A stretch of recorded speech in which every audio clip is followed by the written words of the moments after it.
Hi, everyone, and thank you so much for tuning in and welcome back to Adobelive.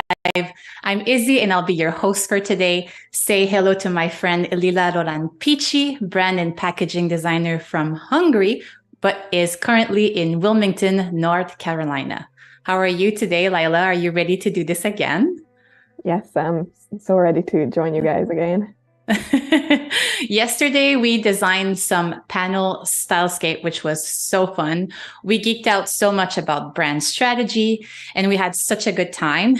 Today, we will be working on mockups and how to present files to your clients. So a lot that we have to cover today. Hello to everyone in the chat. And I want to change things up today by asking you to share your favorite pet emoji as we are working on a pet brand today. So I'd love to see a waterfall of just pets floating in the chat. I think that would be super cool. So while this is kicking in, if you haven't already, please subscribe to our new Adobelive channel on YouTube to stay up to date on the latest streams, participate to the Adobelive community, and so much more. And if you've missed the previous stream, you can always watch the replay on Behance or YouTube, and make sure to check out Zachary Bomberry as he creates a holiday theme open sequence using stock footage. Today is also a special day as we have our artist spotlight, and we have a good one today. So stay tuned for that. And also you can always submit your recommendation in the tab at the top of the chat. All right, Lila, for the people who weren't here yesterday, please reintroduce yourself and maybe we can do a quick recap of the work that we have done together. Sounds great. Thank you so much, Izzy, for leading up this live session. And hi, everyone. It's a pleasure to be here with you again. I'm Lilla, a track athlete turned brand and packaging designer and healthy lifestyle lover. Yesterday, we were creating 2 design directions or stylescapes for Fresh Paw, an all-natural gourmet subscription brand for pets. Our client was Sophie, a chef who turned into our business owner, small business owner. And our ideal customer avatar was Brenda with her furry best friend, Taco. Our brand archetype for this project was the innocent archetype. And whoever is not familiar with the innocent archetype, the goal of this archetype is to create happiness, spread optimism, simplify and purify life. The mindset behind this brand is to be good, do good, and have fun while you are doing it. The brand voice is very simple and concise language that is also cheerful and optimistic, and our customers should feel hopeful, encouraged, and joyful. And like I mentioned yesterday, I usually get this information from our brand strategy session with my clients, but for today's sake, I just made up this conceptual project, and I could be the ideal customer too, probably. Ditto. So today we are going to use Illustrator and Photoshop. We are going to create our logo design in Illustrator. Then we are going to go over to Photoshop to create a mock-up design. And if we have time, we can go over a brand style guide as well, how I put together the final presentation for clients. Can't wait to jump into that. I love everything branding, so I'm excited. These were all our 2 directions yesterday that we came up with, and I'd like to ask the chat to help me decide which direction to proceed with today. Okay. The exciting and fun part. Okay, so we are starting right away with a survey. So Wade, I think it's Wade who are our chat moderator. Could you set that up for us? So should we go with Stylescape A or Stylescape B? And as we are waiting on that, I just want to mention a few people in the chat here sharing their favorite pet emojis because there's a bunch. So we have Kieran, who is a dinosaur. We have Becca. Welcome back, Becca, who is a frog. We have Wade, who is a bunch of emojis. We have a cat, a whale, a turtle, and a horse, and then a lizard. So we have a whole zoo happening here. We have a chicken as well. So This is so fun. All right. So Wade is setting that up for us. Could you speak about like the the direction of each of the stylescape while we wait for that? Yes, definitely. So the first direction of our stylescape was a little bit more on the gourmet side, showing a little more seriousness. That's why we have a darker color palette with the dark green, and our font is a little bit more on the conservative side with the sharper edges, while our second stylescape is really trying to grab that innocent archetype, the fun side of the innocent archetype, where we are trying to create joy with our brand. And the colors are a little bit more saturated, a little bit more vibrant to show this liveliness. There's definitely a party vibe happening, like party in your tummy for your pets. Yeah, the pattern almost looks like the little confettis. Wow. I mean, I know for pets that eating is probably their favorite part of the day, so it is a party for them. Oh, definitely. Mine love their tummies. They always come and follow me every morning to get their first snack of the day. Yes. So, all right. So the poll just made it to the chat. So I'll kindly ask everyone to go vote so we can carry on with this, the logo. Are you going to do the logo first thing? Yes, I already have some sketched out logos, and I narrowed it down to one that I'd like to create while we are there. So that's going to be the first stop, and then we are going to jump into a mock-up. Perfect. We have Kristen in the chat. Hi, Kristen. And she shared the well emoji with us. This is so fun. It's full of colors. I wish I had the chat pulled up so I could see all those emojis. When you watch the replay, you can see like the chat going on the side. So you'll see it. It's really fun. I wonder how much food we are going to talk about today, because I know yesterday that was one of the main topics in the chat too. Yes, we'll see. Because are we going to play with some food stock today as well? Yes, I have some food options in there prepared for the background.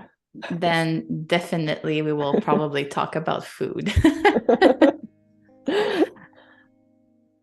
That happens to me, like whenever there's an Adobelive, like my schedule is shifted a little bit, so I eat earlier, but then I get really hungry I should like probably eat later. But yeah, so yesterday my stomach was growling and I was actually afraid the mic would pick it up. So but I don't think it did. I hope not. If it I did not heard it for sure, so okay, good. And as everyone was saying yesterday in the chat too, that they would definitely eat all of those ingredients. So even though we're talking about like a food for, a food brand for pets, it's good ingredients that we can have as well. So that's the beauty of all natural products. And usually both of our furry friends and us could enjoy those. All right. So Wade, do we have a direction?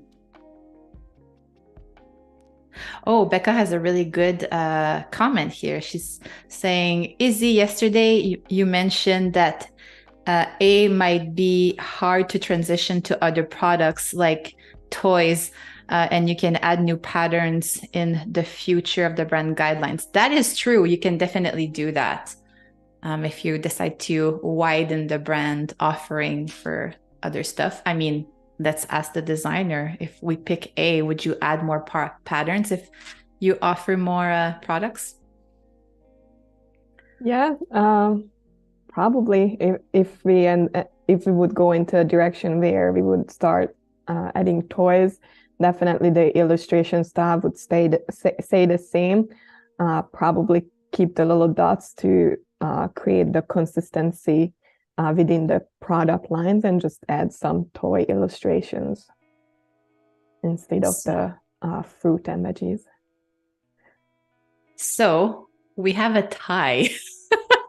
we have a tie. But then Annika, who is also a chat moderator, is coming to the rescue. So Landscape A just took the lead. So there you go. All right. Then we are going to go with A. All right, let's move into our logo sketches. These are some of the sketches I created in before our live session, just to get a little bit ahead of time. And this is the one that I thought was the most interesting to me because it shows both the closeness to nature and with the little star looking pattern that also doubles down as a little pet paw. So this is the one that we are gonna try to explore today and recreate digitally. So I have it pulled up a separate sheet, and I like to use the golden ratio just to make sure everything is balanced in my design. I know I'm using the golden ratio a little bit differently than most designers, but you will see what I mean by that in a second. I'm just gonna duplicate it down here since this is gonna be our exploration zone, and change everything to solid and change my view actually into outlines, because this way I can see the lines. Since I'm trying to create shapes, I like to have the lines touch each other when I'm creating them. And after using the shape builder tool, this is going to make everything easier this way. So let's dive in, and I think we are going to use this first. Oh, I need to ungroup everything first. I think I successfully did that. And I'm gonna start with one of the smaller circles here, because this way I can still go large in the larger scale. I like to start with some of the smallest items, and I like to probably create some axis lines. So I'm gonna create a vertical line here, and I'm gonna duplicate it and rotate it in a 45-degree angle. Make sure it's there. And this is gonna be reflected, so I have both ways that 45-degree angle.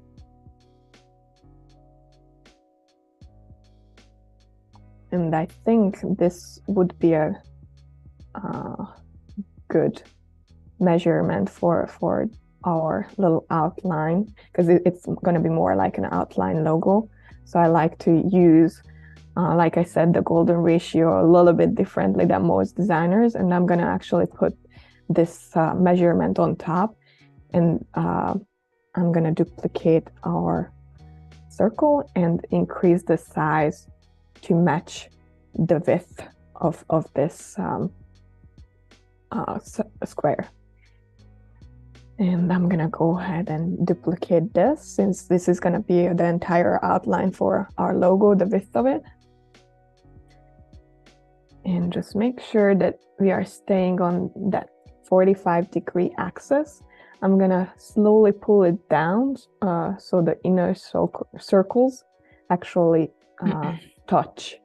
This is important for them to be able to touch, because I'm going to use the shape builder tool, and if your paths are not touching, then it's not going to pick up the shape for it. That makes sense. This is fascinating.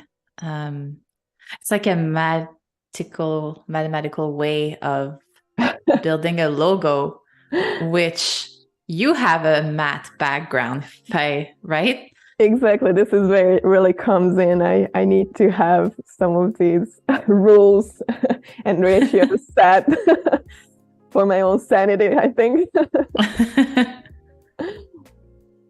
But that creates like perfect symmetry. or well, calculation, which is like the golden ratio.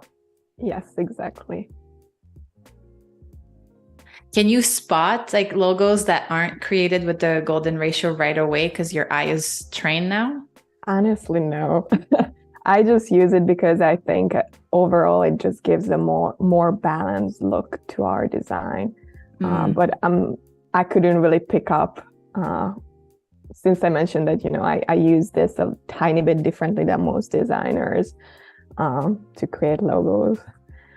And I'm gonna move this over here too. So we have a question from the chat from Kiran, who is also a host on Adobelive. Hi, Kiran.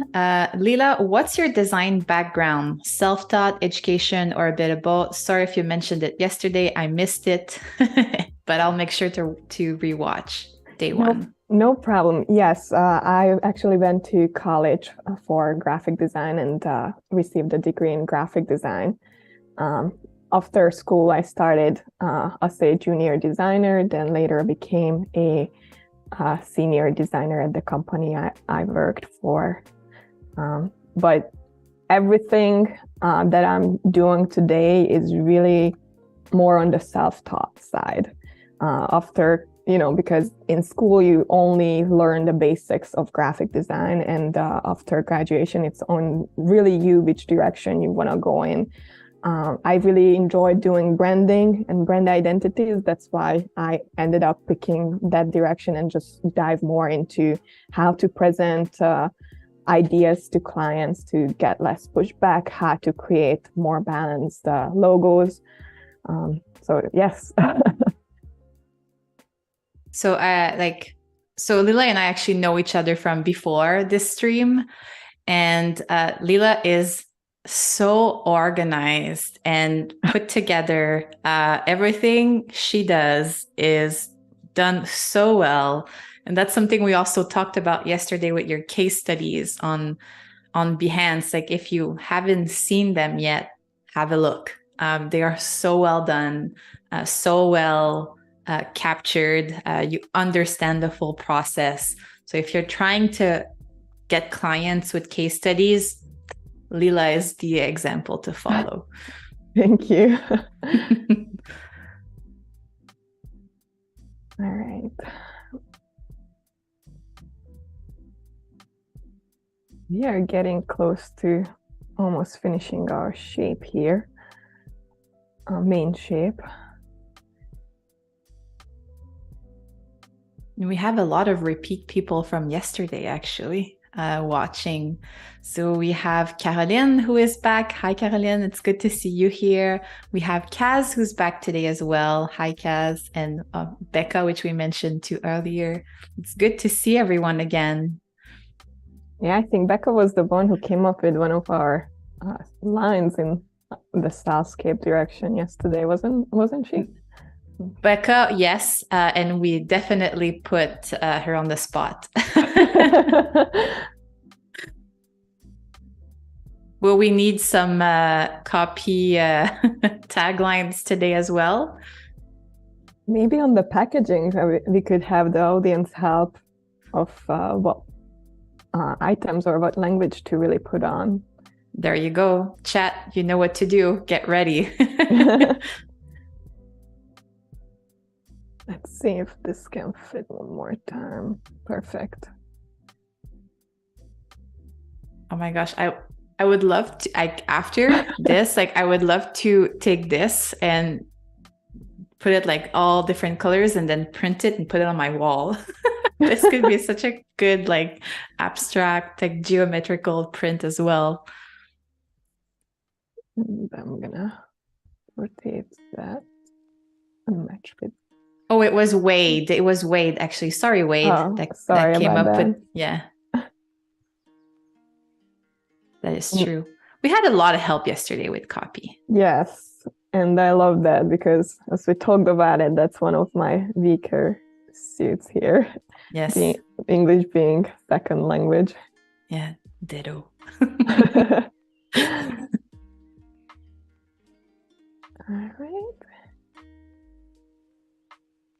All right, that seems pretty close to what I was thinking. I'm just gonna copy this so we can come back later after the shape builder tool in case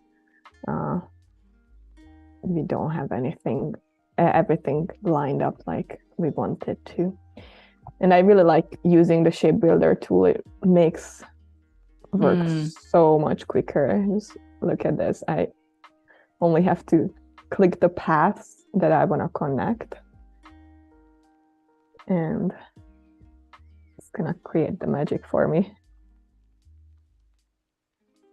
I love when Adobe Illustrator or any Adobe software just knows exactly what to do. Like, you have something in your mind and then there's a tool that does it exactly how you see it. Yes, or if they don't have it yet, they're gonna make it based on recommendation. There's a lot of good stuff coming from what I saw at Adobe Max. They're working on a lot of cool stuff. Kaz is saying shape builder is life with the 2 hands up emoji. Absolutely. And that's why I also like creating very, very simple logos, because then I just can use the shape builder, and it's not just making my work quicker with the shape builder, but also when you create simple logos, people are more likely to remember them because their brain, the brain doesn't have to work as much to process the information of what's going on really in the logo. And I feel like it has also longer longevity for the logo as well. Yes, it makes the logo itself definitely more timeless. Let's see how our shape turned out. That looks good. Pretty good. You just gotta clean up a few things here and there. This is where you can see that things weren't lined up correctly. So that's why we are trying to make sure before we use the shape builder tool that everything lines up.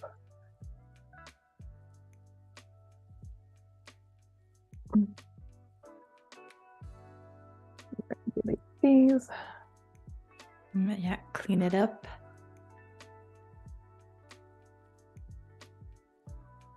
And I know there is an extension for it too that you can probably purchase to clean your logos up a little bit, but I can't remember what it is. I still need to get that for my end.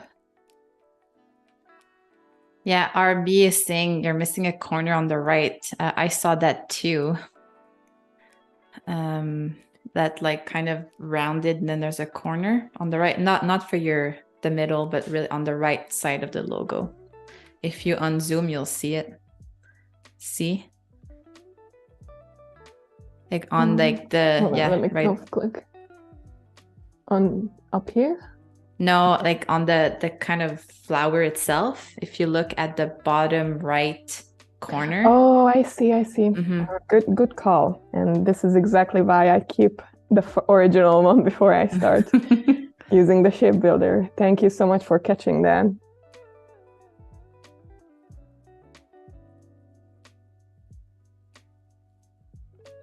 Like I mentioned yesterday, I also have problems with left and right, so I was definitely looking on the left side. That's okay. I have issues with left and right as well. Let's start with our main outline first to make sure that's there. I can't be the co-navigator anywhere because I'm like, turn here, turn there, like where? It's like, oh, that's right, left, wait, right, no, wait, yes. Yeah, my husband doesn't like taking directions for me for this reason. It's like, you're so artistic, you don't know anything. Like you. He rather drives one-handed than me trying to navigate for him. There you go.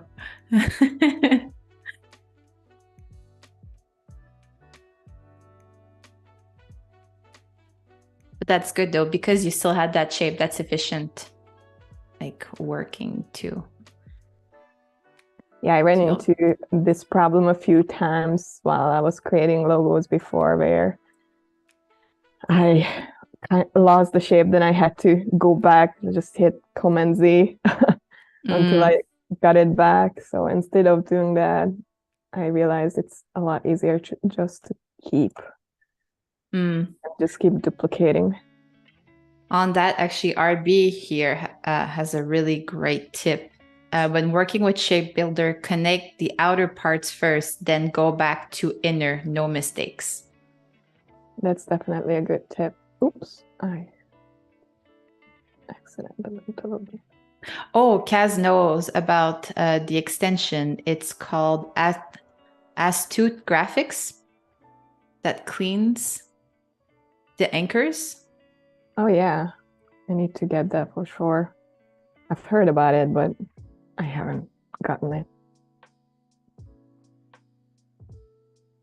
Let's see. There you go. Is there anything? Okay, no, there's nothing missing, so we can just clean up the middle here a little bit where I didn't line up everything fully right.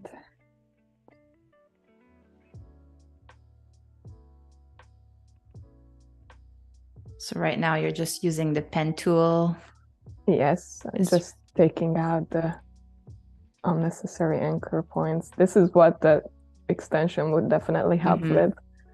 Just cleaning your shape up. I have one extension that revolutionized my life in Illustrator, and it's called Logo Package. Do you know about that one? The Logo Package Express. Yes. That's definitely a great one. Do you have it? No, I need to get that. So what it does is you can select your logo, and then even select if there's like icons or taglines or stuff like that, and then it exports everything for you in black and white, grayscale, Pantones, CMYK, RG, yeah, everything. And then sorry. Oh, sorry. Yeah, go ahead. Just I was gonna say basically everything that you are gonna want to give to your client. Exactly. And it takes like 2 minutes to just export, put it in a folder, and you zip it, send it. It's perfect. And do I know it right that it actually like puts them into folder too? So you just literally have to like rename everything. Pretty much, yes. All. All right, that looks pretty good for that looks awesome. Shape. And I really want to add some of those like paw prints to it. So I'm just gonna pull this out a little more since we have that. How far should we add those paw prints?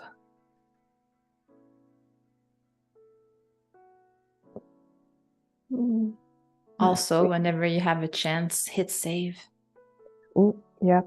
Good call, because lately my Illustrator is crashing a lot. Oof. Especially now because I'm working with such a huge file. I have yesterday's stuff in here too. That's right.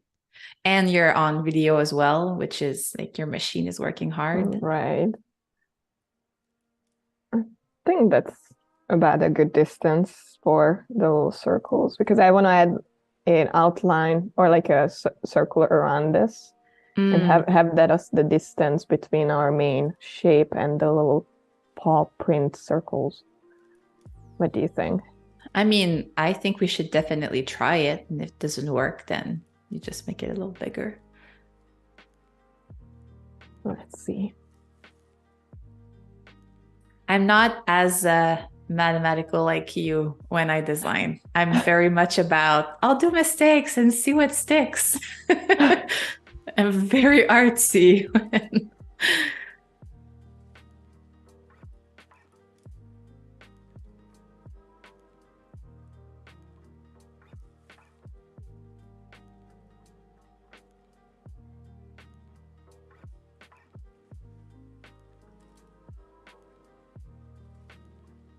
I mean, this looks good to me. This looks like it breathes well. Yeah, I think that's good. All right, let's see our little circles that we are gonna add as paw prints. I think I grabbed. So Kaz has a question for you. He's saying, am I right in thinking you were an athlete or in athletics before design? Yes, actually, that's how I ended up in the US. I got a full track scholarship to run track. And unfortunately, because of an injury, I had to give up that part of my life. And that's when I started navigating towards design. But I'm still living an active lifestyle.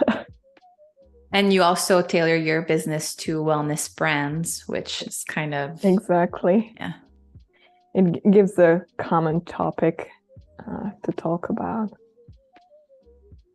You're full of hidden talents.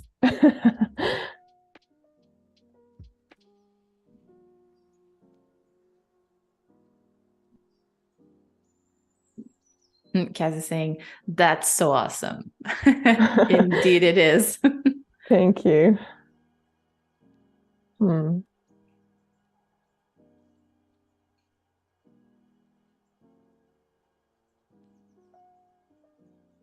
Let's see if we move it to the 45-degree angle, how that looks.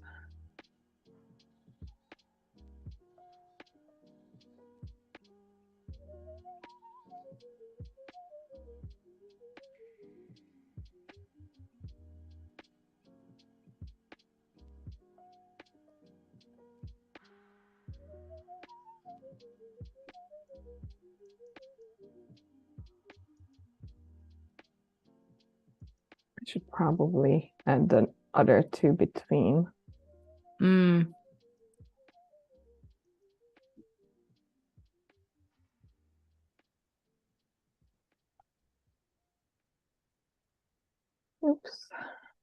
I like how we're heavily concentrating on this to make sure that the ratio is perfect. And the chat went quiet, so I think that they're also like focusing on this right now.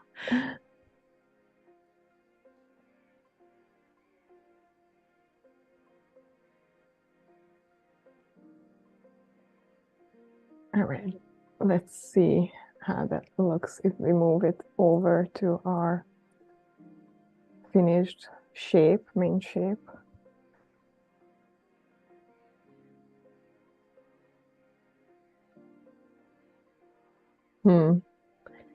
Doesn't look quite as right as I had in my sketch. Yeah, it feels like it needs to be a bit tighter. Yes. All right. Let's decrease our distance here. Maybe use the same distance as we had for the thickness.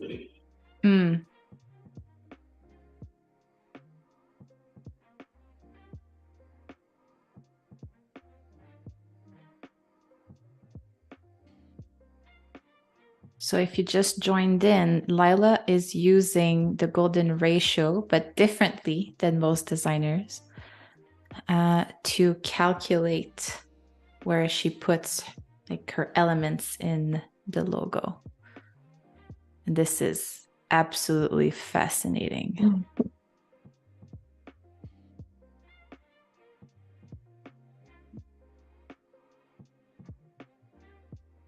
Curious to know, for people who are in the chat, do you also use the golden ratio in your logo process or any design process?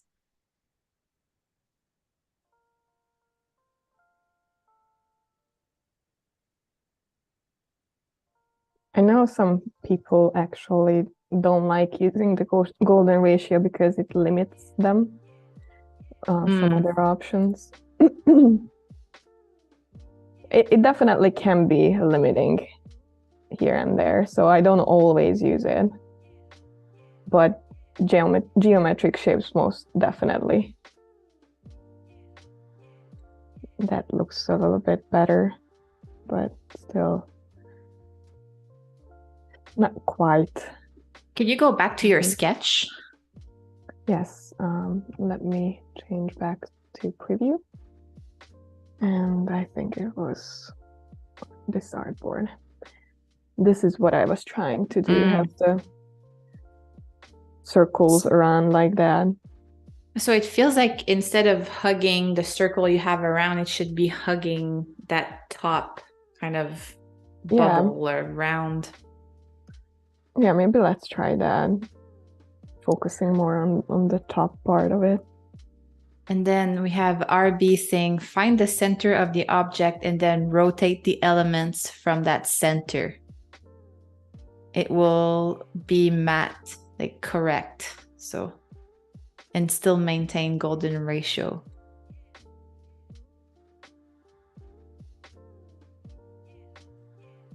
Thank you for the tip. So instead of trying to focus on the whole shape, let's focus on just the top circle.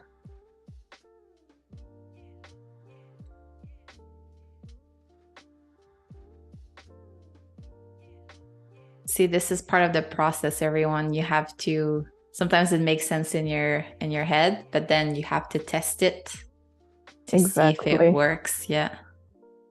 This is normal.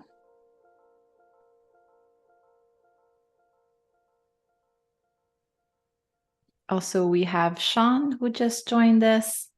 Hi, Sean. Thank you so much to be here. We have Clever too, who just joined. Nice to see you.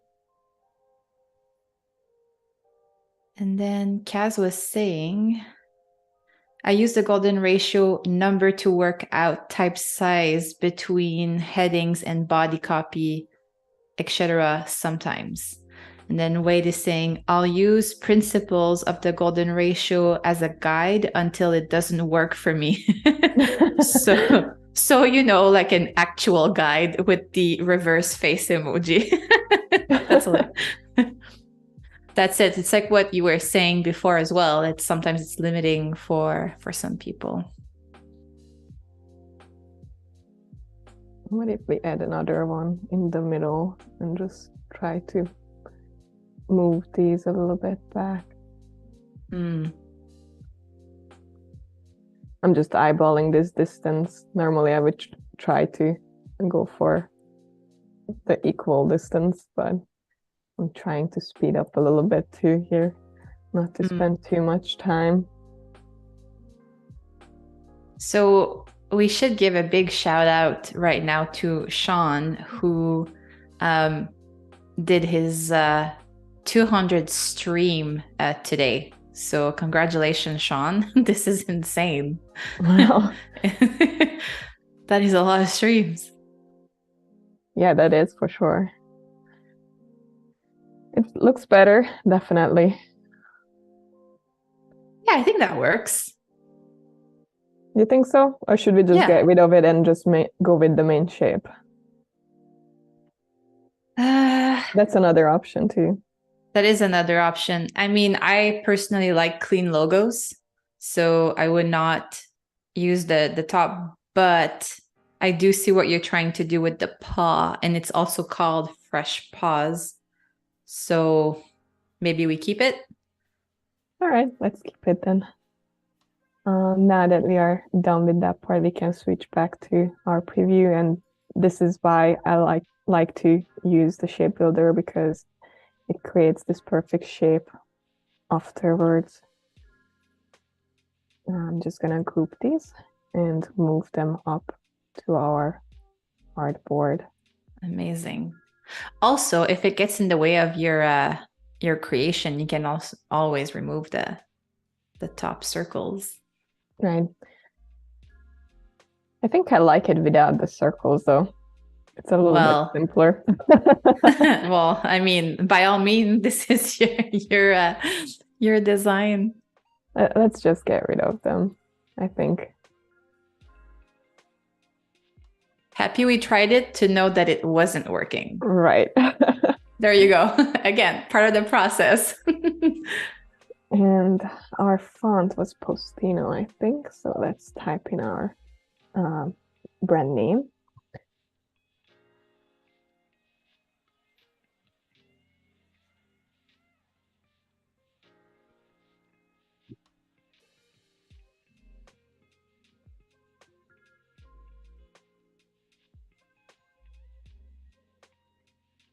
Oh, I added an S when I said the name earlier. I said French pause, but that's definitely a French thing to do, to add S's everywhere.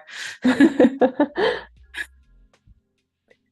just gonna tighten the kerning up a little bit here to make sure you have mostly equal space between the letters. Do you have a trick on how to see the kerning better for someone who is starting out? If you can rotate your computer screen upside down, that definitely helps. Sometimes I actually print things out just to make sure. Other than that, just try to see how much gap you have between each letter, and whatever kind of sticks out, that's a little bit more space. Try to tighten there, but definitely rotating it upside down. Yeah, I feel like the P and the A should be a bit tighter. Yes.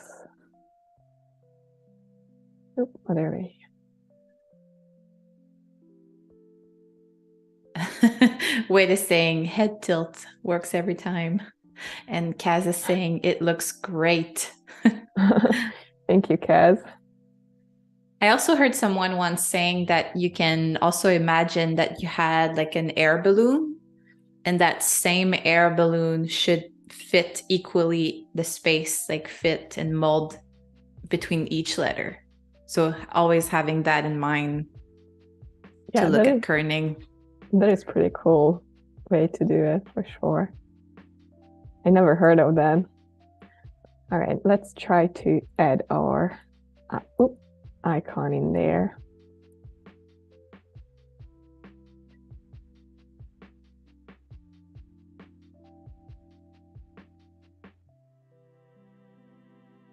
The lines are definitely not equal, the line weights.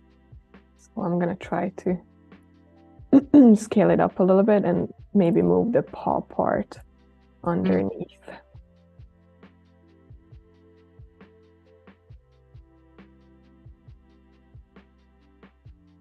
All right, that has great balance.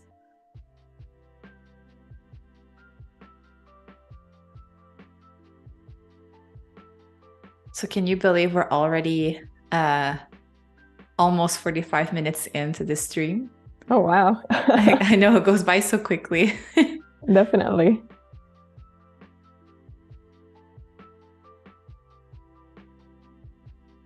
Oh, Wade is saying if you press R on the keyboard and rotate and press escape to go back. So that would be your short keys to rotate. Yeah, that's great to know. I'll keep that in mind. Thank you. Wade is full with useful tips. I always go into object, then do it like from the menu for that. But oh, that's for Photoshop. Sorry about that. We're in Illustrator right now.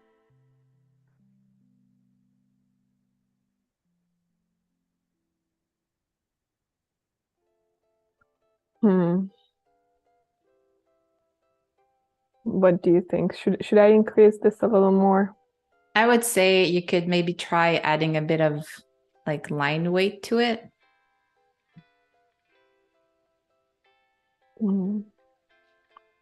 Let's add some outlines.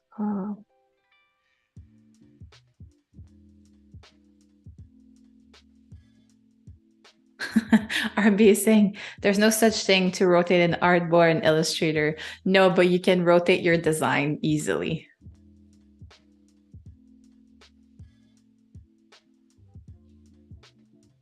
That's it. You can rotate elements. That's exactly it.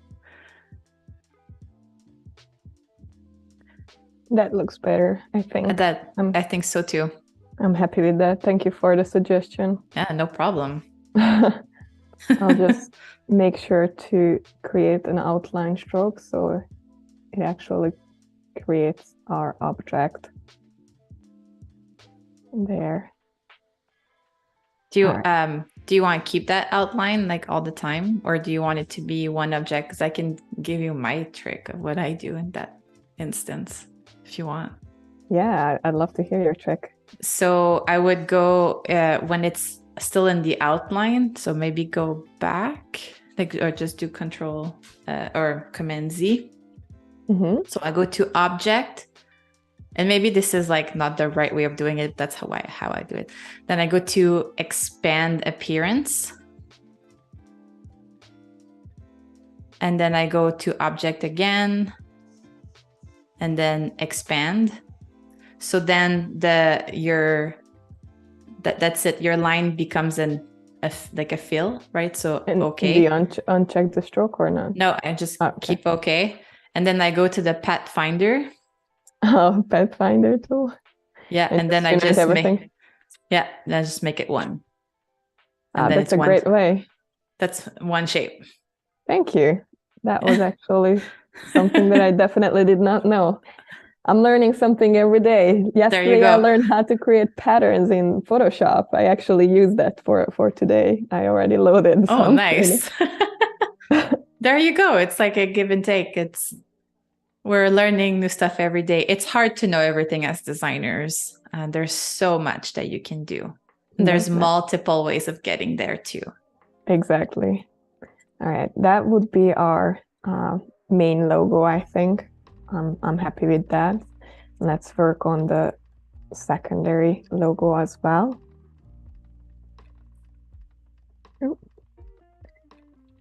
How many logos do you usually offer to your clients? I create at least 3 logos. I create an icon, so they definitely have the smallest version possible. I create a secondary logo that is usually a horizontal version. And I create a primary logo that is more taking up more of a vertical space. That makes sense. That way they have plenty of options depending on how much room they have when they are using it. And in your style guide, do you show like how to use like the different logos too, so then they don't do mistakes? I try to show just how much room they need to leave between each element. And I also have some tips on how to use the logo correctly, meaning what colors to use really and which background. And I have a few do not do's as well, and some minimal and maximal sizes. The do not do is my favorite page to do. It's funny because you see those so many times on friends.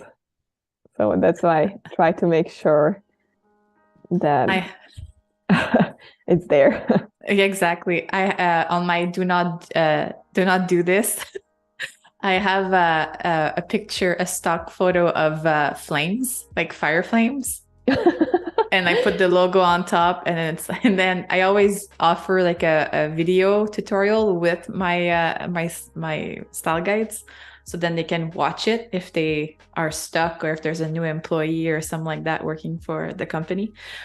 And then I'm like, never put it on like, flames. And I'm very dramatic in the video that I do, which I find myself hilarious. That's so funny. Finding myself hilarious is funny. I often find I'm often the only one who finds myself funny. So I think you're funny. It happens. I have my days. Thank you. You're sweet. All right. I think I'm happy with what we have for now, so we can move on to the mock-up. This is looking great. I'm just gonna go ahead and export this artboard really quick, because we are gonna use that later on.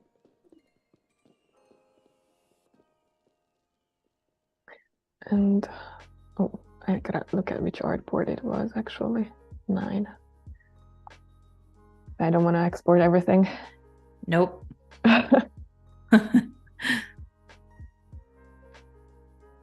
So why are you exporting in SVG? I just like having the logos in SVG. There's no specific really reason behind it. Personal preference. Yeah.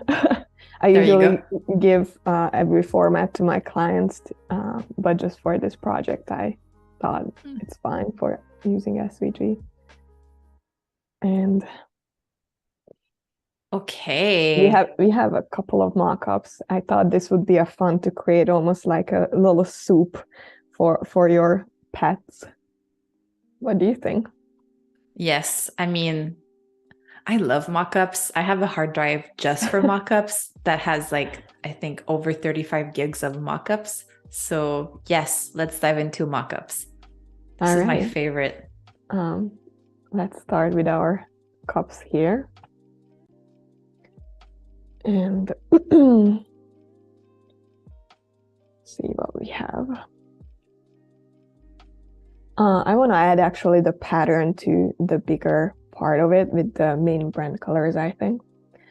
That way, depending on the soup, each cup could be a different color almost based on the main ingredient of the soup to create variation between the different type of offers.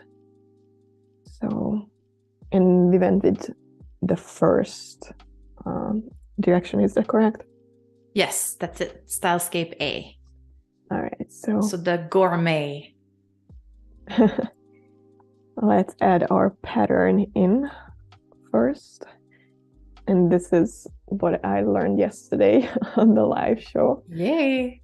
I already created the little pattern, so I just need to fill it in the pattern itself. Whoa, cool. And I'm gonna actually increase the size of it a little bit because that's way too small.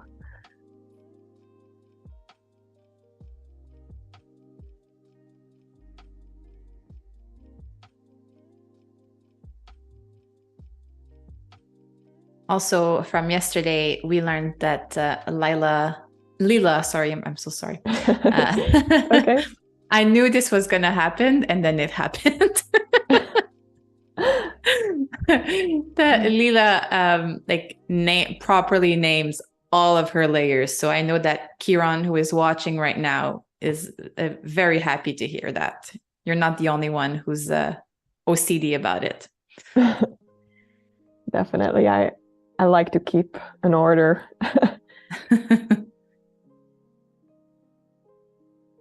All right. And I'm going to add our background color, which is our dark green. And I already created the little swatches, so I can just grab them.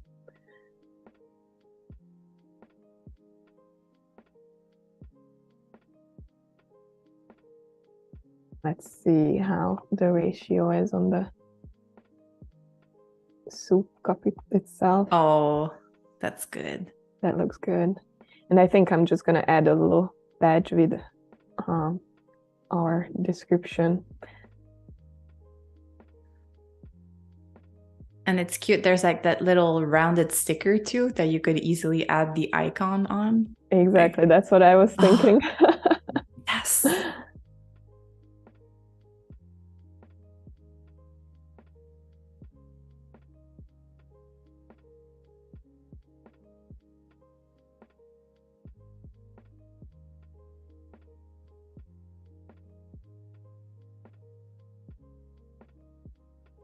So you do a lot of packaging with the brands that you work with, right? From like the portfolio pieces that you showed us yesterday. Yes, some of them have the packaging. Some of them I just added to show what their brand could go into later on once they start expanding, just to give them some inspiration.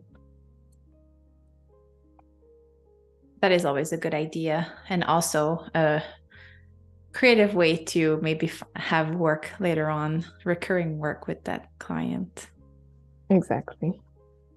And I think I'm gonna use our impossibly good soup. Oh, yes.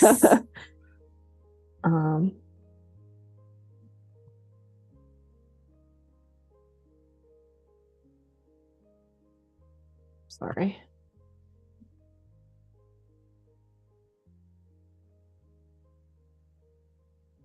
I don't want to type in that layer.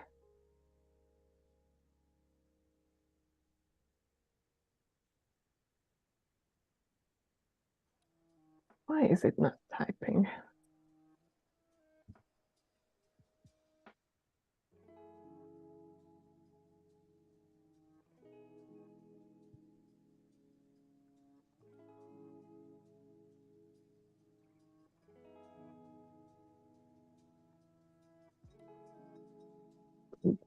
Putting a pattern in the back. There you go. It's working now. Yes.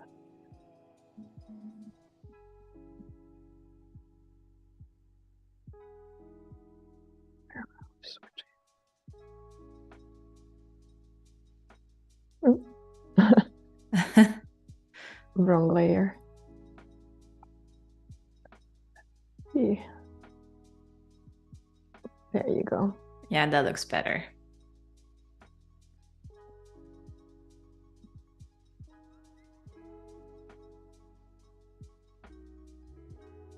Will you use your secondary font for the like good soup?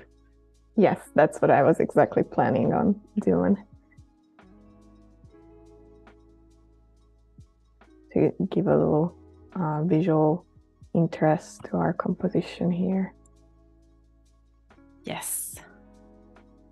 And it's also good to know like what's inside for the consumers. Right. I watch a lot of Shark Tank and Dragon's Den. Dragon's Den is the Canadian Shark Tank. And actually, Dragon's Den was invented before Shark Tank. And I think it was the inspiration for Shark. And even there's some sharks who started on Dragon's Den, and they're Canadians.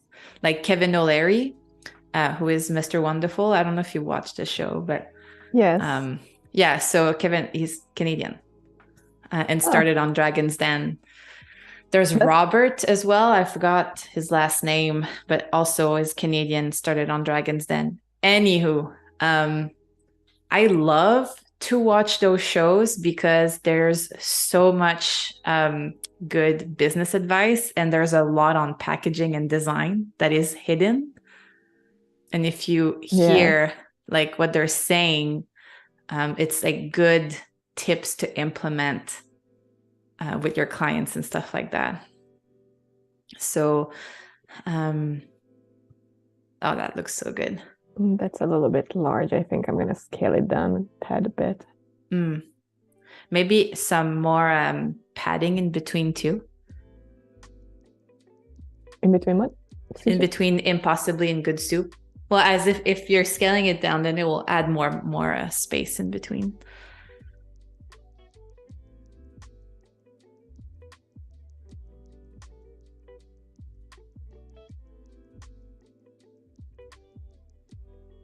And bring this a little bit up and just scale down the label itself. So can I share a secret with all of you watching about Dragon's Den and Shark Tank? I'd love to hear it. I'm like putting myself as a real geek right now, but I don't mind. sometimes I cry of happiness for the business owners who makes a deal. Like I get so happy. I'm so happy for them because I'm like, they worked so hard and they were able to get where they are. I get inspired. It's kind of like a happy cry, but I cry at nothing. I see a dog commercial and I cry. So, so yeah. Don't bother me during Shark Tank and Dragon's Dance.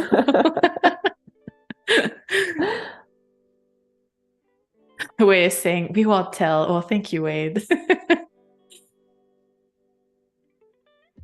I mean, it's no longer a secret. You're right, RB. You can definitely laugh at me. I think it's, I'm okay with it. I think it's awesome that you're watching them because you, like you said, you definitely can learn a lot. And on brand strategy too. And sometimes like, okay, I'm like highly geeking out right now, but it's a way of saying I can't control the replay though. I know it's out into the world. So like it will be on Behance and YouTube forever. But on the brand strategy side of things for Shark Tank and Dragon's Den, it's also very interesting to see the questions that they're asking. So if you're building a brand for your clients, you want to make sure that the brand is able to answer the questions from the sharks and the dragons.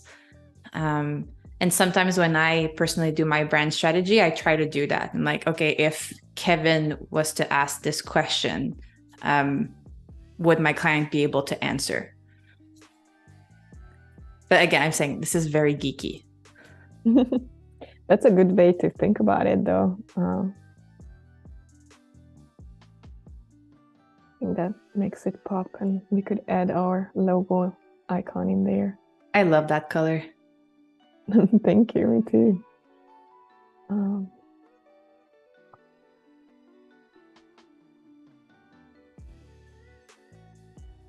And here is our SVG. So right now, just adding the logo on top or the icon. Yes. I'm gonna mask it out from everything. That's right. It was just easier to export that one artboard.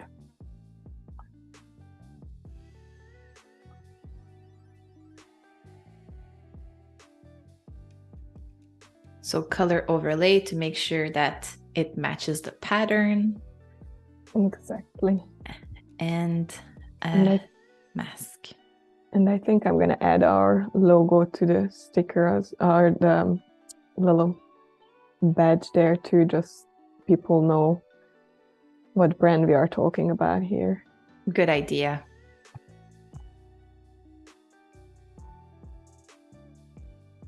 Hey Lila, make the logo bigger.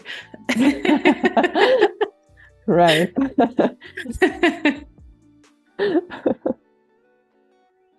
But see, that's it. Like, as you were saying earlier, like this is the perfect like place to have like a more horizontal logo. Exactly. That's why you want to offer those options. Horizontal is also really good for a website. Yes, especially website headers. Menu, top menus, stuff like that. Footers as well.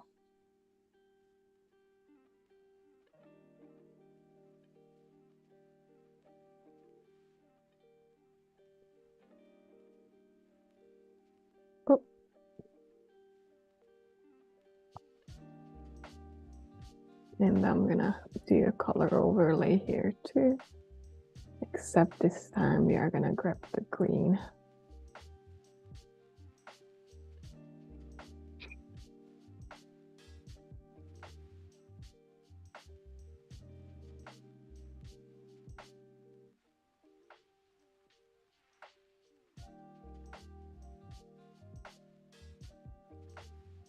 Perfect. And that icon matches really well with that pattern. Thank you. It almost looks like one of these Mm-hmm. little veggies for sure.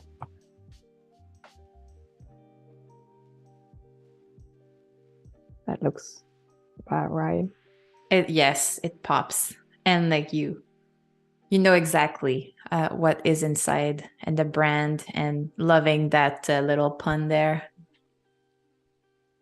And I think we need to change this white over here too, because I just don't like the white flap. Looks better this way, I think.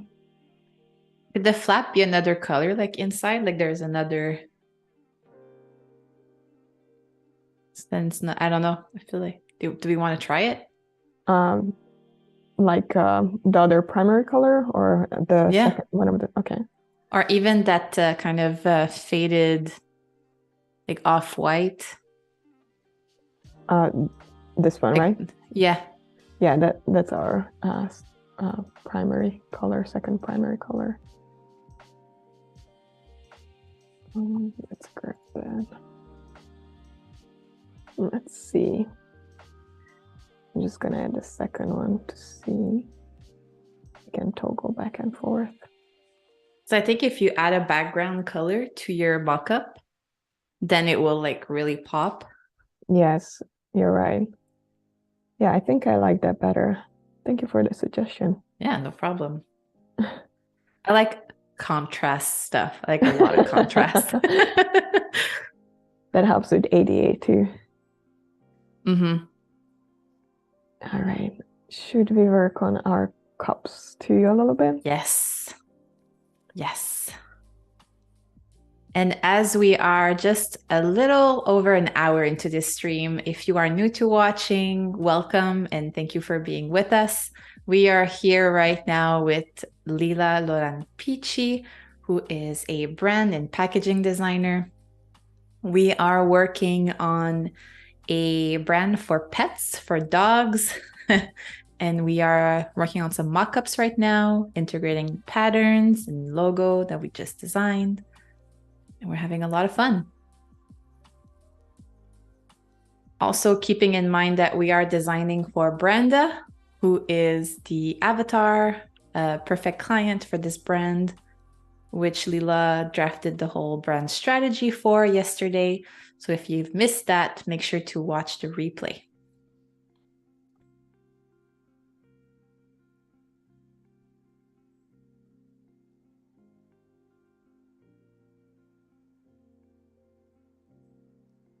Will you have different flavors for all your soups?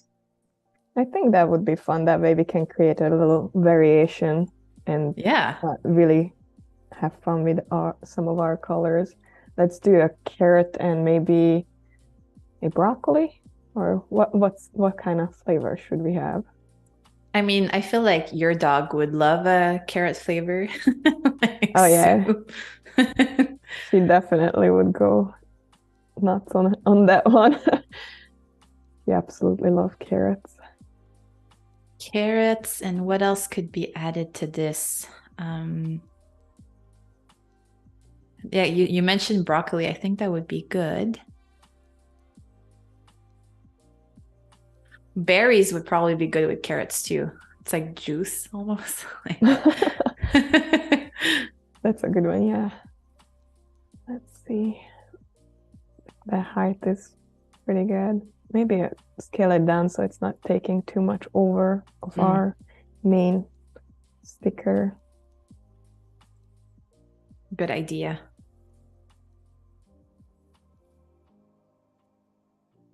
Yeah, I think I like that. And will you have a pattern too on the cups? I was thinking about that. I was gonna try it really quick actually to see how it looks. That might be too much pattern. If I had time, oh, sorry, go ahead. Oh, sorry. I was gonna say, like, it could be like almost like a continuation of that like holder. That could be cool. Right. But if I had time, I would probably just do the carrot one and just create a carrot pattern for it. Oh, this is not what I wanted. Oh, I need to create a new layer for that. So you have already defined your pattern previously in Photoshop? Exactly, before the live, after learning it yesterday how to do it. I can't remember who suggested that tip, but I thought it was pretty good. So I had to look it up. That's it. There's so much that you can do. And right now there's a big conversation in the chat about rotating. You can actually rotate everything in the Illustrator. So like there's a big discussion about that right now in the chat. Like, still. So RB, you started something by asking the question for sure. Let's see how it looks if we leave it on the green. Could it be interesting to have it like that that coral, so then it's super faded and it's not overpowering? Let's try that.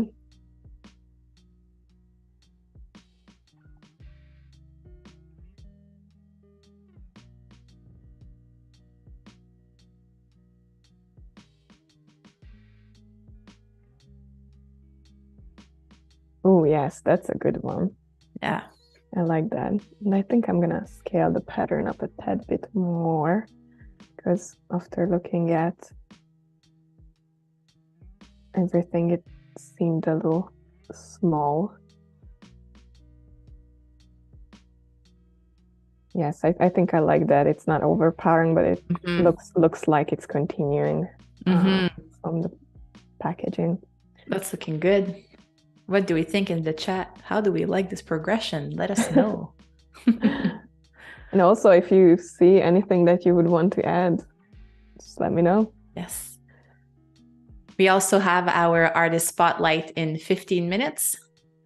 So stay tuned for that. It's a good one today. I'm very excited about that. And also, if you want to submit your your portfolio or someone else, feel free to do so in the Artist Spotlight tab at the top of the chat. And Wade is saying it's looking good with an exclamation mark. Thank you. Just making sure, adding some measurements to it. I'm not sure if these cups are actually 4 ounces, but just so consumers know the size. We will pretend. We will pretend. Right. So I guess you would be designing this, like this would still be at the proposal phase, correct? Exactly. When I'm proposing the packaging itself. So after the design direction, once we nail that down, I would go into designing the logo and already start mocking up like some ideas for the existing packaging. That way I'm not spending too much time in creating actually the die lines. That's good. Yeah, and at the mock-up stage, everything still can change, and it gives some time to the client to give me all the copy that they would like to include on the packaging, because sometimes it takes time. For them to refine their ingredients, get it approved and everything. Exactly. We have Reverb from yesterday. Hi, Reverb. Thank you for coming back and saying carrots, yum. And we have Kaz saying, really great work, Lilla. Again, exclamation mark. Thank you. All right, let's work on the second cup really quick too, before artist spotlight. And then what I'm just gonna do, I'm just gonna drag over everything we have here. And just changing that. Do dogs like asparagus? Because I see asparagus here. Mine doesn't really. Apparently it's okay for them to eat it too, but mine doesn't really like it. I guess it's not just a human thing for asparagus, it's for dogs as well. Definitely an acquired taste. Yes. Should we do a broccoli then, or what soup should we do? Broccoli, so I mean, I love broccoli, so let's do broccoli. Let's do that.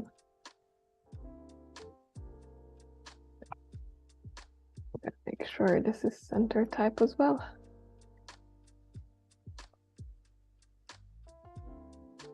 And for the broccoli color, like the pattern color, I think I was gonna go with the darker primary color, so it's again not popping as much.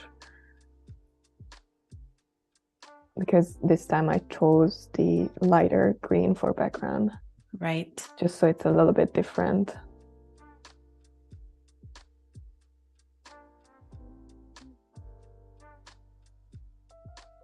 I like that. I like that it's very subtle. Just a little hint of it. That looks pretty cool. And they know what soup is in there. I don't know about you, but I definitely had some times when I went into the grocery store and in cases where it's not very obvious what is in the packaging because they don't color code, I ended up grabbing the wrong product. That's actually pretty frustrating. Yes, absolutely. All right, that looks pretty good.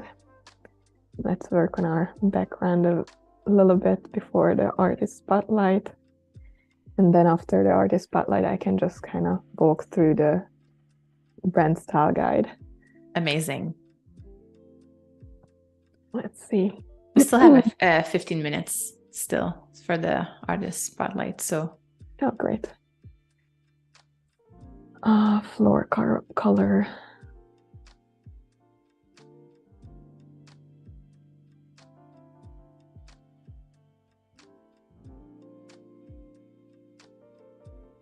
Why did we just go with the light version just to make the product itself pop? But then the flap is yeah, the flap disappeared. Could it be interesting to have it that carrot orange? So then it like there's that repetition happening for the flap. Oh, that's a good idea. Let's try that. Again, it's all part of the process. You have to try stuff. Just testing. Always be testing. We have a really great question here from Annika. Does Lilla make her own mockups? If not, where does she get them from? I do not. Or actually, I purchased a mockup bundle that I keep reusing and creating the little scenes with it because each element can be individually moved. But Adobe stock has a lot of good mockups as well. I think I purchased this from Design Cuts though. And it was a big bundle with a lot of different elements, so I can really create the environment as well with fruits, vegetables, anything pretty much you can imagine. I think I got the same bundle. It's a great one. There's like juice bottles, there's stickers, there's like books, there's like elements you can put in the background, like pens, paper, like roll-up tube, like anything you can imagine. It was in there. It was the best $200 I spent in my life. I'm not gonna lie, I'm pretty sure I got it for $50 because it was like a super huge sale. Me too, but it was there was more to it. There was fonts included in it, and I think I got mine from the Future Pro group. It was like a combined sale that they were selling stuff with other brands. I think it was a long time ago. Right. Like 4 years, which is not necessarily long, but but Adobe stock has a lot of good stuff, so definitely check that out. That poster is so cute. I created that's going to be our brand style guide cover too, and I thought it would be perfect for this poster as well. Yes, definitely catching the vibe of a healthy dog. And I'm not sure, I think I edited it to a different mock-up set. The carrots. I was gonna add some of the carrots just to bring some of our products back in there. I gotta think which one I added. I think it's one. Kaz is saying, "Yay! It's Taco the dog." That's right. That's it. So that's the element you were talking about that was already part of the mock-up bundle. Right, right. I wish they had a broccoli too. That would go perfectly here. I think it's hard to, I mean, now with everything you can do to cut the background, broccoli is not that hard, but I mean, there's a lot of small details around the broccoli too. Oh, yeah. That looks about right. Did the chat come up with like a tagline or for our brand, or did they suggest anything? Right now, there's a lot of love for taco. Like everyone's like, "Oh, taco is an awesome name." So, so chat, we definitely need your help now for copy. Becca, where are you? I'm calling you out again. But Wade is there, so Wade can definitely help us with some taglines. So, what would you like it to say? I don't know, something we could put about the gourmetness of our products or healthiness of our products. Happiness. So happiness focus or gourmet focus.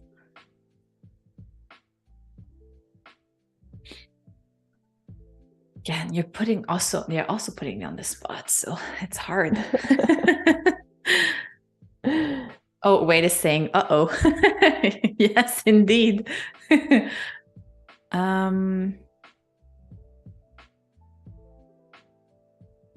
I mean, oh my gosh, my reference is so bad, but I'm thinking about like grr. But that's like two cornflakes, like they're great.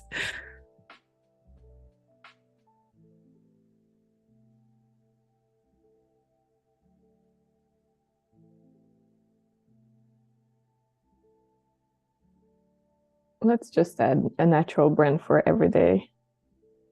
Oh, RB got a great one saying, "Pause up for treats." Ooh, that's a good one. Thank you so much for the suggestion. Thank you. Is great. Thank you for saving our butts.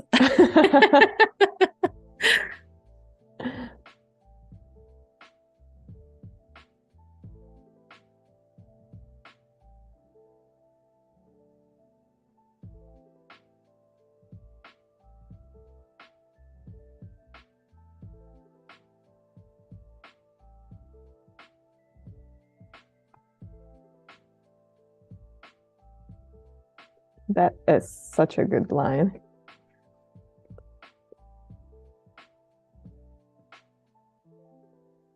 It goes really well with your impossibly too, if it's next to it. I think it looks pretty good. Should you put your 4 on the other line though, so then it's like more equal?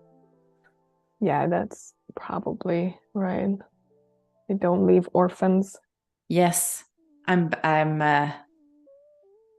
that's one of my pet peeves, orphans. I spot them right away. Well, after working on 5 zines, you have no choice. Right. This latest one looks amazing though. I really like that. What you guys did. Thank you. Thank you so much. Oh, I'm excited about it. That looks really good. Yeah, I think I'm happy with it. Let's go ahead and export it too so we can bring it into our style guide later on.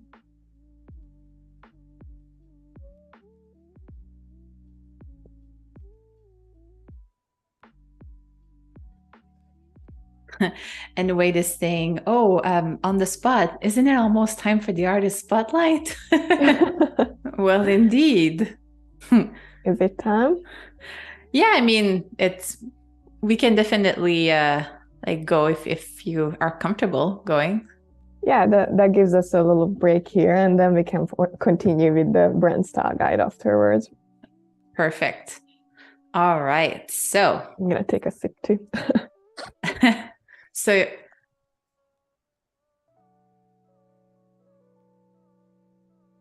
perfect. All right. So today we have Castenzio Cusumano, who is also known as Kaz, who is featured today. And Kaz has a lot of great work. I mean, just look at the first look. It's amazing. And Kaz is located in the United Kingdom. And Simpson said hi. hey. I mean, Kaz is with us right now. He's watching, so feel free to say hi and interact with him at the moment. So which project would you like to start with? I don't know. I really like this staff one. It's so simple and elegant, and I love the color for sure. It's one of my favorite colors. So let's look at this one. Is it also a wellness brand? That's why you're attracted to it? Probably. That makes sense. Hey, it's the logo sold it, right? The logo is the front door of the business. It's the first thing that people will see, and then it's like the rest that's around it. So good job on the logo, Kaz, for sure. So it's a self-development community, actually. I really, really love how simple the logo is. And I love this color palette. It's very, very soothing and relaxing. And great case study as well, how everything is laid out so far. It shows how the colors work together. It shows the typography. It shows that the logo works black and white as well, which is super important in cases where you cannot use colors. It is simple enough to scale down. Yes. As you can see, it works even as a small little badge on the notebook. On merch as well. Yes. Oh, I love this website. Oh, loving the little elements around, like the circle, like that little line. Yeah. Yes. I love when, when organic meets geometric shapes. It does magic. Definitely. And our ideal customers, or maybe the clients here. And here are some explorations showing the process, which is also important because clients usually want to see your process, how you got to the end result. Absolutely. That is such a good project. Actually, I've seen some of Kaz's exploration sheets, like logo sheets, and they are insane. Like there's so much. Yeah, I think I've seen some before too. He definitely explores a lot. Yes. To make sure that he finds the right solution for the brand. There's no happy accidents. Like wait, it's like the work was definitely there. New food lunches. Again, I love the colors. The teal is in there. One of my favorite colors. But it is brilliant. Sorry? I was just going to say brilliant use of space and shapes, like beneath the fork. This is brilliant. Brilliant. Very, very well balanced. And I love how the colors actually don't overlap because it makes everything easier to translate black and white too once you take the colors out. Should we play that? Yes. Ooh, that looks so cool. Yes. Logo animations are awesome. Wow. Yes. That's the new thing now. You must have an animation with your logo to be cool. Definitely makes a project dynamic and sells it to the client too, because it could be like a little intro if they start doing videos online. That's it. Content is everything now. You know that Reel or TikTok, woman singing, everything is content, everything is content, or something like that. And I'm like, yep, that is so true. Loving the icon on its own as well. It works so well. I Right. mean, we get it right away. I really like this color palette. It's something similar to our color palette, the other direction, I think, but That is true. I think it's among the same line. And there's the add-on of a tagline in there too, and it's like also so well balanced with the tagline, which wasn't at the on the first logo that we saw. Right. He's definitely creating a nice little rectangle shape there. Yum, food. Yes. Uh-oh, my stomach's gonna start growling again. Oh, and he received actually a Badge of Honor award on this logo. Oh, congratulations, Jess. This is amazing. Yeah. I did not know that. It was in the logo launch book 12, actually. Wow. That's awesome. I'm not surprised. This is an awesome logo concept. Yes. Everyone take notes from Kaz right now. Kaz, you should add some pictures of the book feature in there too, in your case study. That would be great. Do you want to look at any other projects? Which projects would you want to I like the H. I think it's hyper when the H with the yellow background. One? Yes. CTO branding. This is definitely my kind of brand. Like flashy. Yes, definitely. I like how simple the logo is. It actually kind of mimics like a static glitch, which I loved how he imitated that. That I would want to buy that. I would want to buy that cap. Again, merchandise, how it works, and I think this is the full logo here. It works super nicely, very well balanced. The weight is working very, very nicely. I like when there is like bold type and then like slim or like not small, but what's the word that I'm thinking for? Light type together. Like it gives a great contrast as we saw. Right. Again, the logo works black and white as well. Even though it has the little color strips, it still works perfectly, and you recognize the brand just the same. Oh, those are cool. Ooh, love these popping colors.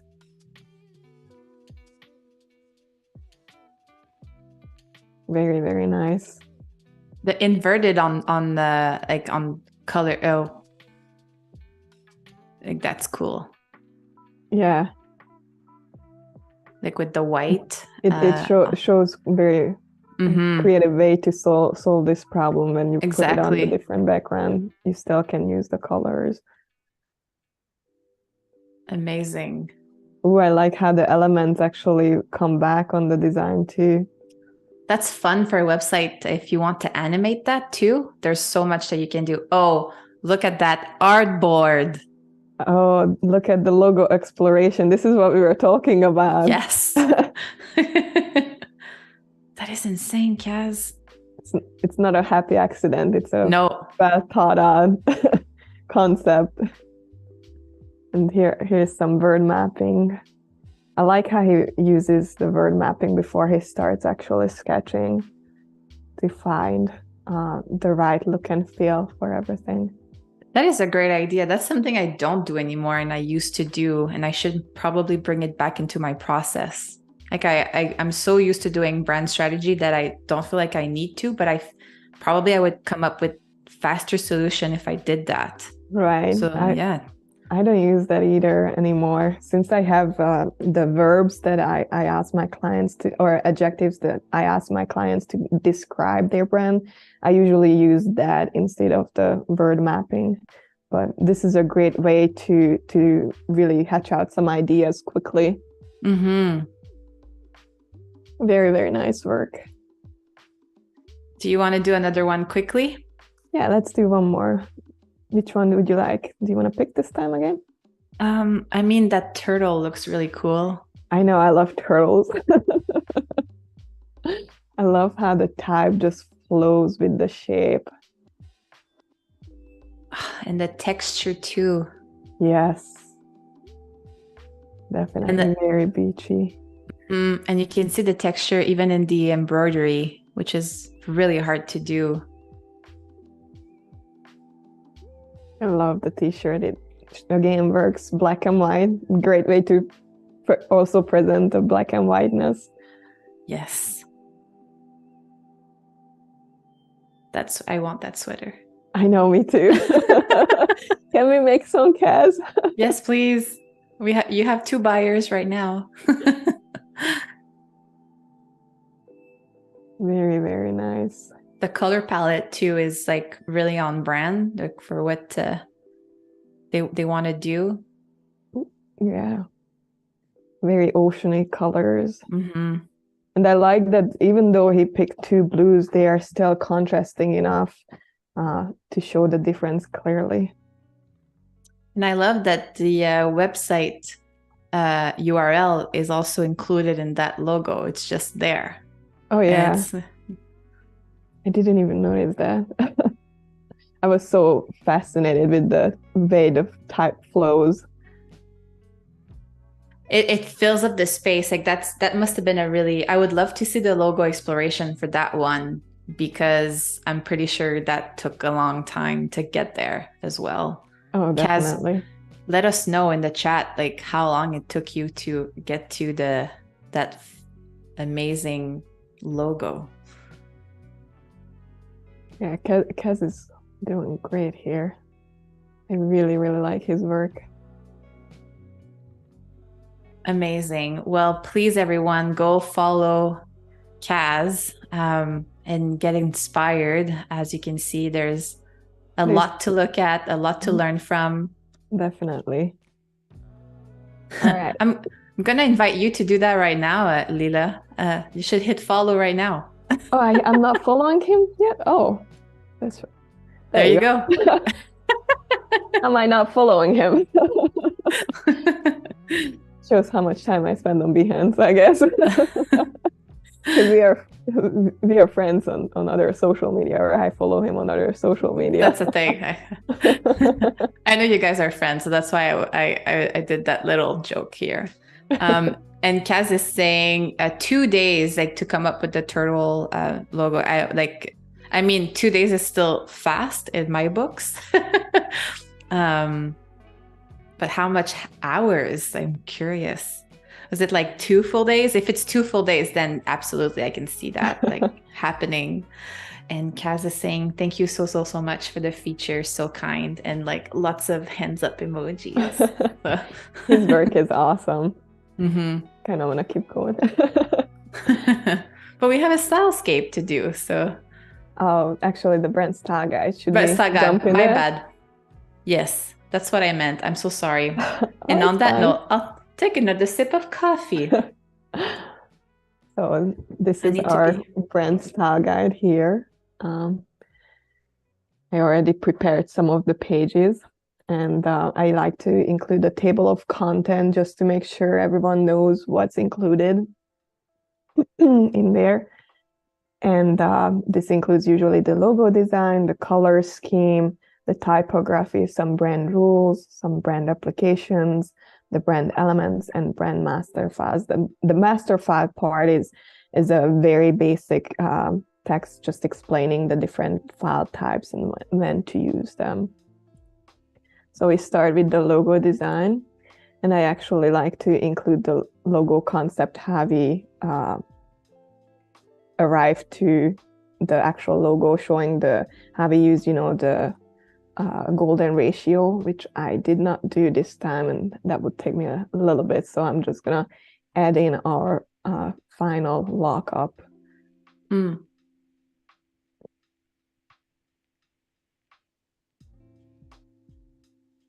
Do you add your sketches to your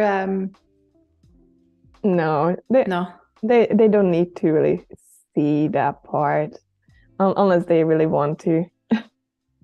I show them, but yeah, I guess for Like for a proposal, you could, but then yeah, the brand style guide does need to be there. Unless they want to keep it because they want to make it part of the story. If it was like a right. That would be the only time. I usually just have the second page after this concept page where I show the ratio. This page is usually just breaking down, explaining the logo, how I arrived to that idea. Let's say in this instance that this circular shape would represent the 5 stars of our gourmet meal service, and the little veins would just somewhat present the natural line of the food. And if we had still, that paw print type, that would be another explanation there. But actually, I'm gonna get that. And our primary logo page. So this is where I really break down which logo they're supposed to use in which instance. This is our primary logo. This is our secondary logo. Here to make sure they know that they have options.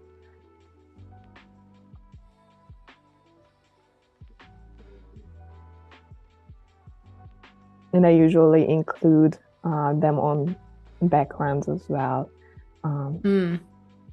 Let's actually create our colors really quick for this.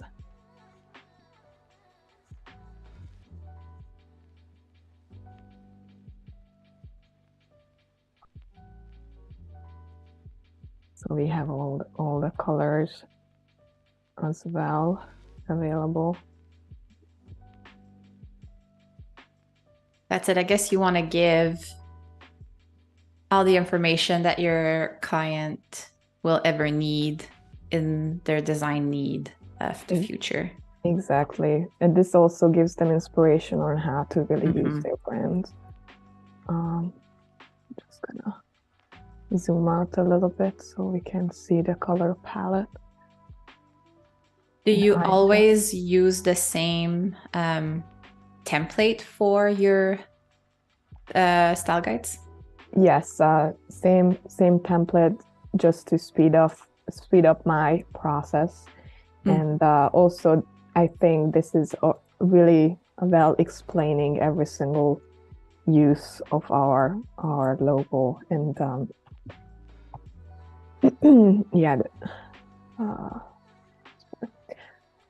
this way they definitely know how to use their brand. I'll just replace this really quick. Which is important for brand consistency. Right. So now we can add our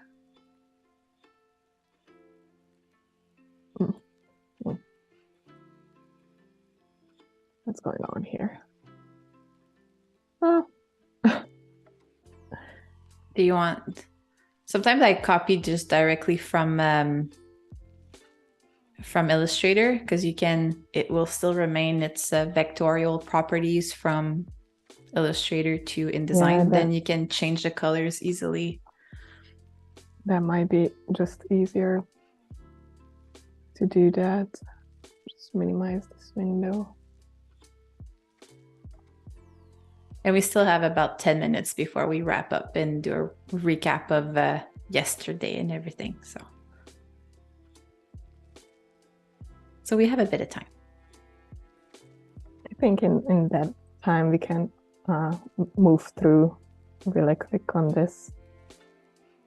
So I put it on background so they know that this is the main intended version of it.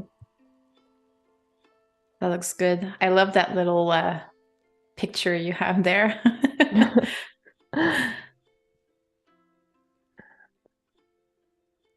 See, everyone, this is how Lilla is organized. Like all the colors are even named primary, secondary, CTA. This is Then great. I have a page to show how the imagery works together with the colors and fonts, and usually add a logo here as well. Again, Wow, this is so good. so And they that can get some inspiration already. That puppy picture is life. Then the next phase, I break down all the colors. Ooh. And I only included digital this time. I usually include print as well, so they know all the values for print and digital. With the print side, I always include the Pantones and the CMYKs, just to make sure they have options in case the Pantone colors are not available. And with the digital, I always include the RGB and hex values as well. And I like to show the usage percentage of each color, meaning that how much of the color is supposed to show up in a design, really, when they create design. I think I've learned this ratio from the future, that the primary color is supposed to be used 60% of the time, the secondary color 30% of the time, and your call to action or accent color only 10%, to make sure that it actually grabs viewers' attention. Then our typography page. Again, I put print and digital typography. It's the same, so nothing really different, but I like to include both just to avoid confusion, make sure everything is super clear. Then I give some example text to make sure that the typography is used right. I give an example for a big title, which font I usually want them to use. Then the title font, if it's different from the big title, I usually have the same font for quotes as the big title font, and the copy font, and how it all works together. And then we go into the brand rules. And here's what I was talking about, that I usually come up with the arbitrary X value and create a border around it to show how much space they need to leave out, which I can show you really quick. Kaz is saying, I love this usage percentage idea. I will steal this for sure. Great idea. Me too. I will definitely do that. Also, sorry, just want to point out to the audience, like how your style guide, like the template of it is just so well done. How you have your logo at the top there, like that circle, but it's not overpowering, but it's always there. And then you have brand style guide by copyright Lilla Peachee, which I think it's always there for your clients to remember. Exactly. And the reason I'm just putting it in gray, because this is about their brand, so only their brand should show up in color. But a little reminder that we work together. And just to show, I'm gonna show, usually find a value here that seems about right. Let's say this difference between the circle and top and the arrow. I'm gonna use that as our reference distance. That's gonna become our X value here, and I just end up adding that border around the logo itself, and I do it for all the logo variations. So, but I also export all my files already with the border included, so they really wouldn't have to think about all of that. So yes, then I just make sure that the border is right tight on it, and just add that X value to the corners, which is pretty similar to what we have. So I'm just gonna end up moving this up instead of measuring right now. Will you share this project on your Behance page after this stream? I'm probably going to, now that I've worked on it so much. I mean, it's almost there. Right. I have pretty much all the elements that I usually include. Exactly. I think the audience would love to see this. I mean, you have a lot of case studies on your Behance page that uses this, but for them to see the full process, I think would be amazing. Yeah, I definitely will add it. I also need to add a couple more projects too that I haven't done.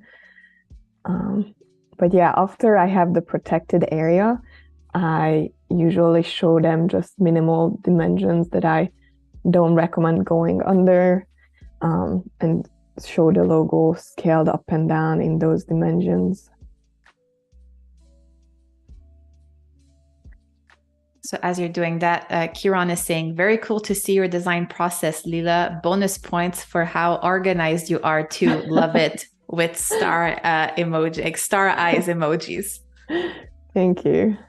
I really thrive on organization. I feel so anxious if I have chaos. Feel it as I'm aging, I'm getting like that. I wasn't like that, but now I'm like, I have to have some.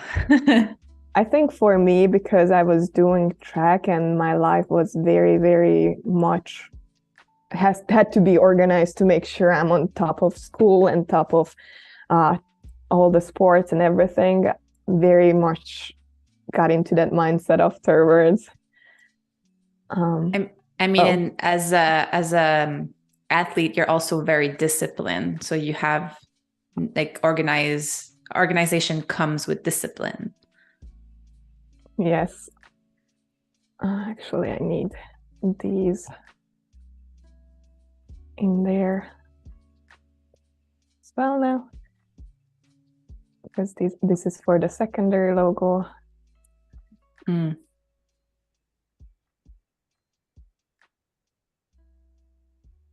And I usually measure these to make sure I print everything out just to make sure, these are the right sizes, and I change them according to the logo.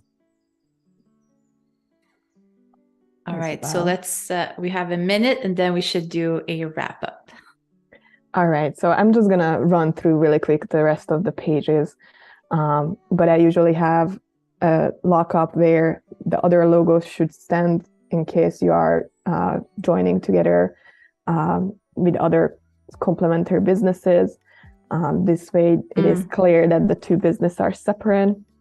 And then I just have the brand applications, the do's and don'ts that we've talked about, and I just put the logo on the different backgrounds that I recommend doing the right applications and I also show them how they should apply it on pictures, for instance, using a uniform section of the image to make sure it's not an busy area and the logo actually pops, and using the darker version on light background colors. Then I have the brand application don'ts.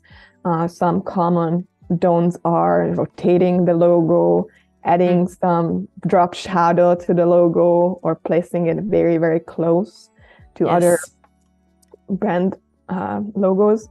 Or another very common one is just using the wrong background. Let's say I would add the dark green on this, and I don't want to use the logo this way because it doesn't show up, it doesn't give them the right amount of exposure. Then I have the brand elements, so they can see what they have also included in their brand, and just describing the brand master files of what format they need to use. Wow. Application. That is great. And I usually end with the mockups here. So they have some visual inspiration as well. Wow, this is amazing. So we've done a bit of a quick recap now, but can we go quickly to your like what we have worked yesterday and maybe to a last look on your mockup? Absolutely. Let me maximize this screen really quick and go back to our stylescape. So yesterday we worked on creating the design directions to Fresh Paw, a gourmet pet food brand, subscription brand, and our audience helped us decide which direction to go with today to create our logo design and our mockups for our brand. The audience selected Stylescape A, and in that direction, we ended up creating these soup cups that your pet owners could take home every day. So the taco actually could have fresh soup every single day for dinner. That is amazing. Where can we find you, Lilla? I'm mainly on Instagram. My handle is Lilla Lorand, but I'm also available on LinkedIn, and I sometimes am on Behance too. Sometimes. Well, sometimes. It was amazing to work with you. I've had so much fun. Thank you to everyone in the chat who has been helping us to create the design. Adobelive will be back tomorrow with our evangelist for a full day of masterclasses, followed by a new episode of Office Hours with Nick Lango and Andrew Hawkridle. See you soon, everyone. Bye. Take care.